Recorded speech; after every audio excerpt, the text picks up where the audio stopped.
शेख अबू हातिम का एक अजीब किस्सा जिसको शेख अबू अब्दुल्ला खवास जो शेख अबू हातिम के शागिर्दों में है नकल करते हैं।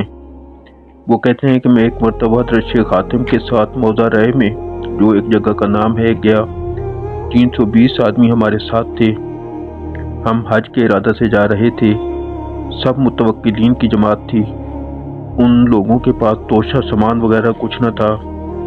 राय में एक मामूली खुश मिजाज ताजिर पर हमारा गुजर हुआ। उसने सारे काफिले की दावत कर दी और हमारी एक रात की मेहमानी की।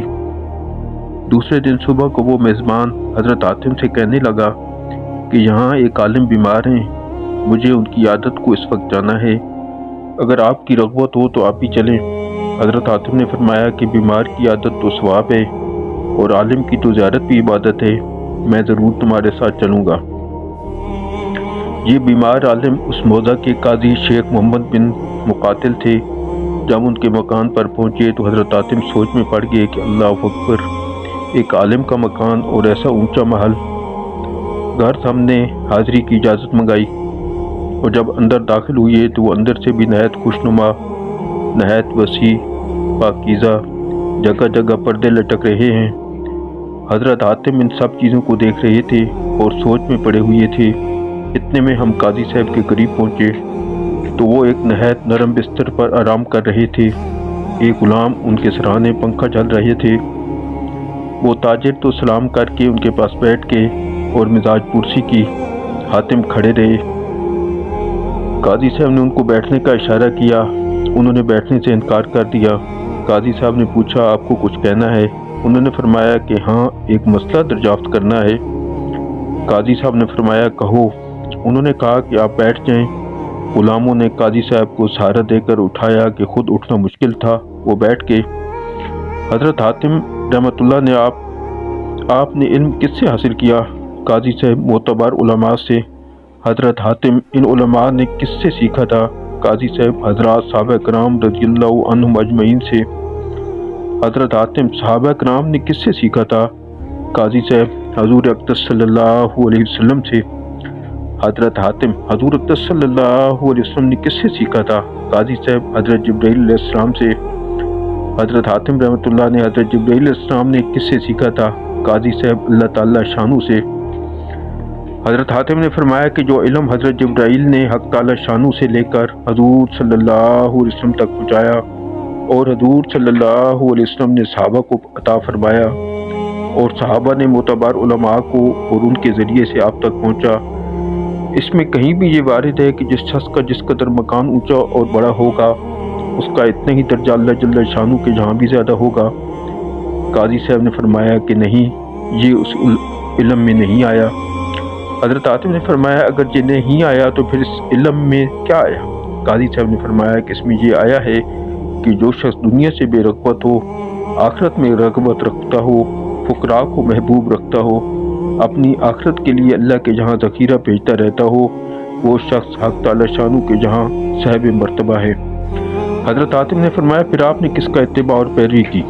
हज़ूर सल्लल्लाहु अलैहि वसल्लम की, हज़ूर सल्लल्लाहु अलैहि वसल्लम के सहाबा की, मुत्तकी उलमा की, या फ़िरौन और नमरूद की? ऐ बुरे आलमो, तुम जैसों को जहल दुनियादार जो दुनिया के ऊपर ऊँधे गिरने वाले हैं देख कर ये कहते हैं कि जब आलमों का ये हाल है तो हम इनसे ज़्यादा बुरे ही होंगे। ये कहकर हज़रत हातिम तो वापस चले गए और काजी साहब के मर्ज़ में इस गुफ्तगू और नसीहत की वजह से और भी ज़्यादा इजाफा हो गया।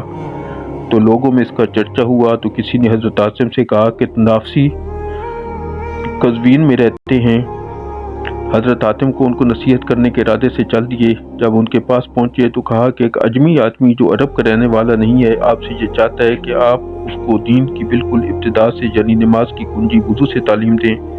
तनाफसी ने कहा, बड़े शौक़ से। ये कहकर तनाफसी ने वुज़ू का पानी मंगाया और तनाफसी ने वुज़ू करके बताया कि इस तरह वुज़ू की जाती है। हज़रत हातिम ने उनके वुज़ू के बाद कहा कि मैं आपके सामने वुज़ू कर लूँ ताकि अच्छी तरह जहन नशीन हो जाए। तनाफसी वुज़ू की जगह से उठ गए और हज़रत हातिम ने बैठकर वुज़ू करना शुरू किया और दोनों हाथों को 4-4 मरतबा धोया। तनाफसी ने कहा, यह इसराफ़ है, 3-3 मरतबा धोना चाहिए।